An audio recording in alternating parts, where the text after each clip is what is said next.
A brief biography of prophet Mohammad.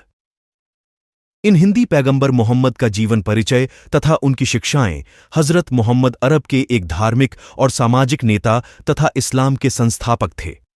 इस्लामी दर्शन के अनुसार वह अल्लाह की शिक्षाओं को फैलाने के लिए अल्लाह द्वारा भेजे गए एक नबी थे। इस लेख में हम पैगंबर मोहम्मद के जीवन इतिहास पर ध्यान केंद्रित करेंगे तथा साथ ही साथ हम पैगंबर मोहम्मद के बारे में महत्वपूर्ण तथ्यों को भी जानने की कोशिश करेंगे। पैगंबर हजरत मोहम्मद के पूर्वज। हजरत मोहम्मद कुरैश जनजाति से थे, जो इब्राहीम के ईश्वर होने में विश्वास रखते थे। शायबा हाशिम का पुत्र था। शायबा का नाम अब्दुल मुत्तलिब रखा गया। अब्दुल मुत्तलिब के 10 बेटे थे। एक बार मक्का में कुआं खोदने का परोपकार का कार्य करते हुए उन्होंने अल्लाह से वादा किया कि काम पूरा होने के बाद वह अल्लाह के नाम पर अपने एक बेटे की कुर्बानी देंगे। फिर वह दिन आया जब कुआं खोदने का कार्य खत्म हो गया। अनुष्ठान के अनुसार यह जानने के लिए कि देवता क्या चाहते हैं, उन्होंने एक मूर्ति के सामने प्रत्येक पुत्र का नाम लिखते हुए 10 बाण रखे, जिसमें से अब्दुल्ला नाम का तीर मूर्ति की ओर आगे बढ़ा और लोगों ने ऐसा मान लिया कि देवता उस पुत्र की बलि मांग रहे हैं। अब्दुल्ला की कुर्बानी की तैयारी शुरू हो गई। सभी लोगों ने उन्हें ऐसा न करने की सलाह दी, लेकिन अब्दुल मुत्तलिब एक बेटे की बलि देने के लिए अपनी बात पर अड़े थे। लोग दुख में चिल्लाने लगे। तब एक आत्मा एक पुजारी के शरीर में प्रवेश कर गई और कहा कि ऊंट की बलि भी स्वीकार्य होगी। लोगों के लिए यह राहत की उम्मीद थी। उस आत्मा ने लोगों से उस महिला के पास जाने को कहा जो गांव में ज्योतिषी थी। लोग उनके पास यह पूछने गए कि अब्दुल्ला की जान बचाने के लिए कितने ऊंटों की बलि देनी चाहिए। उस औरत ने कहा कि जितने ऊंट एक जान की रक्षा के लिए देते हो, अन्य 10 और जोड़कर तथा अब्दुल्ला के नाम की पर्ची तथा 10 ऊंटों की पर्ची डालकर जांच करते रहो। जब तक ऊंटों वाली पर्ची न निकले तब तक ऐसा करते रहो। इस प्रकार 10-10 ऊंटों की संख्या बढ़ाते रहे। तब 100 ऊंटों के बाद ऊंटों की पर्ची निकली। उससे पहले अब्दुल्ला की पर्ची निकलती रही। इस प्रकार 100 ऊंटों की कुर्बानी हत्या करके बेटे अब्दुल्ला की जान बचाई। बाद में अब्दुल्ला की शादी अमीना से हो गई। शादी के कुछ दिनों बाद वे एक व्यापारी काफिले के साथ यात्रा कर रहे थे, लेकिन रास्ते में अब्दुल्ला बीमार पड़ गए, जिसके कारण वे सब मदीना में रुक गए और वहां उनकी मृत्यु हो गई। उस समय हजरत मोहम्मद अपनी मां अमीना के गर्भ में थे। इन सब का उल्लेख मोहम्मद इनायतुल्लाह सुबहानी द्वारा हजरत मोहम्मद सल्लल्लाहु अलैहि वसल्लम की जीवनी पुस्तक में किया गया है, जिसका अनुवाद नसीम फजी फलाही ने किया है। हजरत मोहम्मद का जन्म कब हुआ था? हजरत मोहम्मद का जन्म 570 ई में हुआ था। तब उन्हें मोहम्मद नाम दिया गया था। मोहम्मद का अर्थ क्या है? मोहम्मद शब्द एक अरबी शब्द हमदा से आया है, जिसका अर्थ है प्रशंसा करना, महिमा करना। पैगंबर मोहम्मद का जीवन इतिहास क्या है? पैगंबर मोहम्मद की परवरिश उनकी मां अमीना और दादा ने की थी। जब हजरत मोहम्मद 6 साल के थे, तब मदीना से मक्का जाते समय अमीना की मृत्यु हो गई। मोहम्मद अनाथ हो गए और उनके दादा के निधन के बाद हजरत मोहम्मद अपने चाचा अब्बू तालिब के हाथों में आ गए। हजरत मोहम्मद का वैवाहिक जीवन। हजरत मोहम्मद असामान्य शारीरिक सुंदरता के साथ साथ चरित्र में उदार व्यक्ति के रूप में जाने जाते थे। उनकी निष्पक्षता और न्याय की भावना इतनी पूजनीय थी कि लोग उन्हें अल अमीन यानी भरोसेमंद कहते थे। अध्यात्म में उनकी गहरी रुचि थी। जब वह 25 वर्ष के थे, तब पैगंबर मोहम्मद ने एक 40 वर्षीय धनी विधवा महिला खदीजा से शादी की। हजरत मोहम्मद के 3 बेटे कासिम, तैयब, ताहिर और 4 बेटियां जेनाब, रुकैया, कुलथुम और फातिमा पैदा हुईं। वे खुशी से रह रहे थे, लेकिन यह खुशी लंबे समय तक नहीं रही। बचपन से ही अनाथ हजरत मोहम्मद ने अपने 3 बेटों को भी खो दिया। हजरत मोहम्मद ने अपने बच्चों को आश्रय देने के लिए दूसरी महिला से शादी की। पैगंबर मोहम्मद की कितनी पत्नियां थीं? हजरत मोहम्मद ने कुल 11 महिलाओं से शादी की। पैगंबर मोहम्मद की पत्नियों की संख्या 11 थी। हजरत आयशा को छोड़कर वे सभी विधवा थीं। पैगंबर मोहम्मद का आध्यात्मिक जीवन। बचपन से ही हजरत मोहम्मद एक उदार और दयालु हृदय वाले व्यक्ति थे। वे हीरा की गुफा में तपस्या करते थे। मोहम्मद ईश्वर साधक थे। जब हजरत मोहम्मद 40 साल के हो गए, तब वह समय आ गया था जब पैगंबर मोहम्मद पर ज्ञान बरसने वाला था। एक दिन उन्होंने एक सपना देखा जिससे उन्हें यह साफ हो गया था कि खुशियां अस्थायी हैं, सभी सुख और खुशी क्षणिक हैं। हजरत मोहम्मद जी के सामने जिब्राइल नामक फरिश्ता प्रकट हुआ। हजरत मोहम्मद हीरा की गुफा में साधना किया करते थे। रमजान के बाद एक सुबह जिब्राइल नाम का एक खूबसूरत फरिश्ता आया और हजरत मोहम्मद को रेशम का टुकड़ा पढ़ने के लिए मजबूर किया। पैगंबर मोहम्मद ने जवाब दिया कि वे पढ़ना नहीं जानते। फरिश्ते ने हजरत मोहम्मद का गला घोंट दिया। मोहम्मद को शरीर में जकड़न महसूस हुई। फिर उन्हें बलपूर्वक उस अंश को पढ़ने के लिए कहा गया। भयभीत मोहम्मद ने पूछा कि क्या पढ़ना है। तब जिब्राइल ने कहा, अपने रब के लिए पढ़ो जो पैदा करता है, जिसने आदमी को एक थक्के से बनाया है।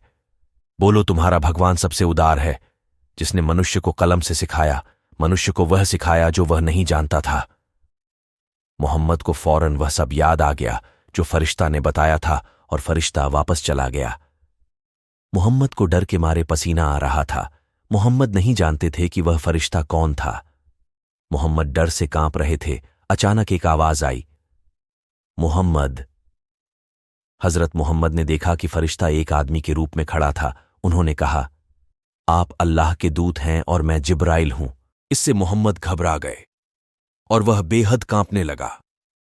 वह चेहरा मोहम्मद को हर जगह दिखाई दे रहा था। तब हजरत मोहम्मद खदीजा के पास आए और कंबल ओढ़ाने को कहा। उस दूत को काल ब्रह्म ने भेजा था, क्योंकि ईश्वर दयालु है।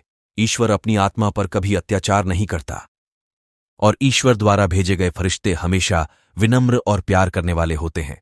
लेकिन काल ब्रह्म के ये फरिश्ते सर्वोच्च ईश्वर का ज्ञान तो देते हैं, लेकिन कभी किसी को भक्ति का सही तरीका नहीं बताते हैं।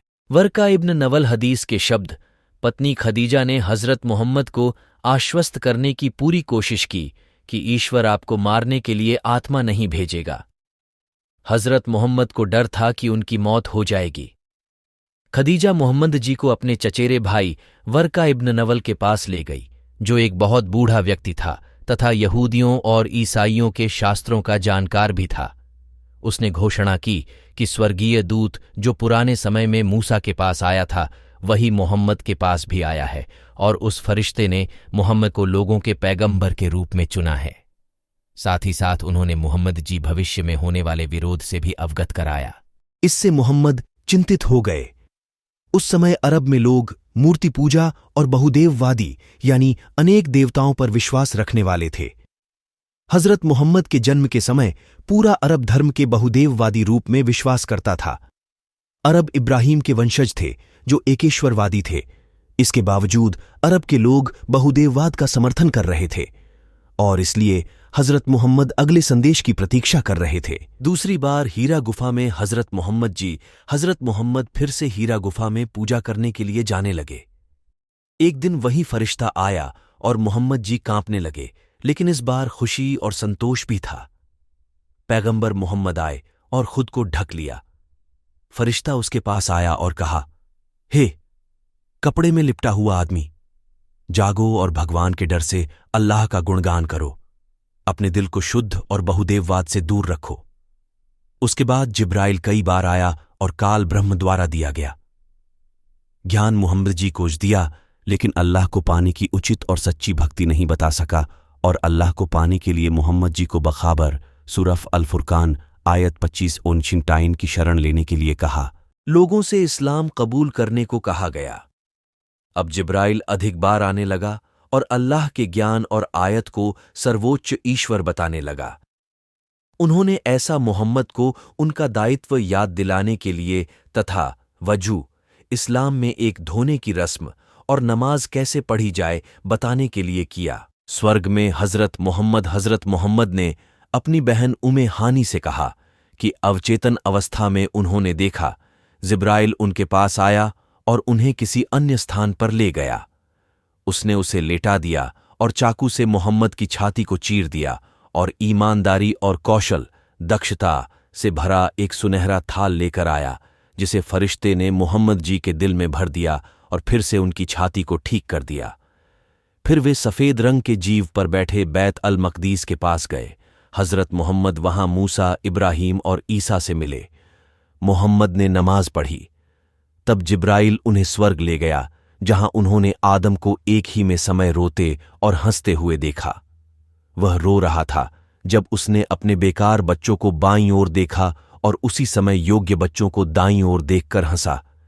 यहां ध्यान देने वाली बात है कि आदम स्वर्ग में भी खुश नहीं था, जिसका मतलब है कि स्वर्ग में भी आराम और खुशियां नहीं है तथा स्वर्ग असली मोक्ष नहीं है। फिर हजरत मोहम्मद 7वें आसमान पर गए। वहां काल ब्रह्म, जिसने किसी के सामने न आने का वचन दिया, ने पर्दे के पीछे बात की। उन्हें दिन में 50 बार नमाज पढ़ने का आदेश दिया गया था। मोहम्मद ने दया की अपील की और फिर मोहम्मद दिन में 5 बार नमाज पढ़ने के आदेश के साथ लौट आए। पैगंबर हजरत मोहम्मद का विरोध क्या, मोहम्मद ईश्वर के दूत थे। हजरत मोहम्मद ने अपने द्वारा प्राप्त ज्ञान का प्रसार किया। उन्होंने लोगों से उनके पास आने और वास्तविक ज्ञान का समर्थन करने के लिए कहा। उन्होंने लोगों से बहुदेववाद छोड़ने का अनुरोध किया, लेकिन लोगों ने उनकी बात को अनसुना कर दिया और उनका मजाक उड़ाने लगे। मूर्ति पूजा और बहुदेववाद की निंदा के उनके संदेश को नजरअंदाज करने लगे।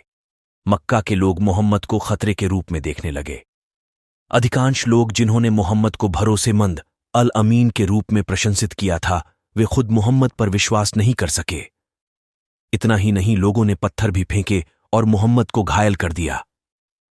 मोहम्मद ने अल्लाह से प्रार्थना की। लोग मोहम्मद के प्रति अत्यधिक क्रूर हो गए थे। पैगंबर मोहम्मद ने कितने युद्ध लड़े। हजरत मोहम्मद, जो इस्लाम के संस्थापक हैं, ने 19 लड़ाइयां लड़ी और अंत में 630 ईस्वी में अधिकांश अरब प्रायद्वीप को एकजुट करने में कामयाब रहे और क्रमिक इस्लामी विस्तार की नींव रखी।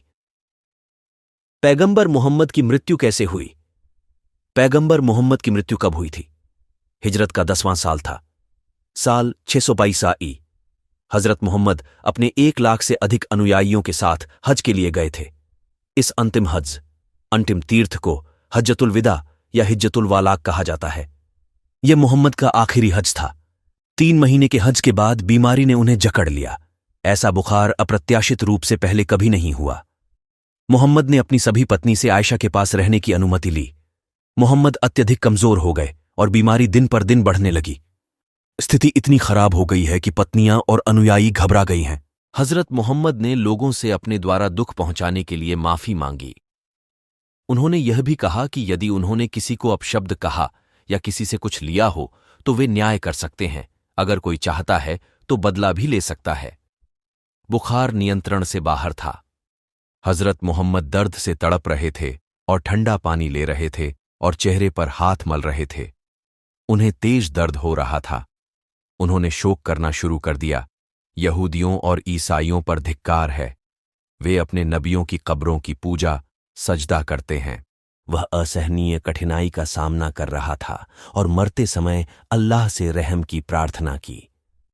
अपने पिता को उदास देखकर हजरत मोहम्मद की बेटी फातिमा ने भी अल्लाह से दुआ की। उनका सांस लेना और भी मुश्किल हो गया था। हजरत मोहम्मद ने अपनी बेटी फातिमा को उत्तर दिया, आज से तुम्हारे पिता को दुख का सामना नहीं करना पड़ेगा। इतना कहते ही हजरत मोहम्मद का देहांत हो गया।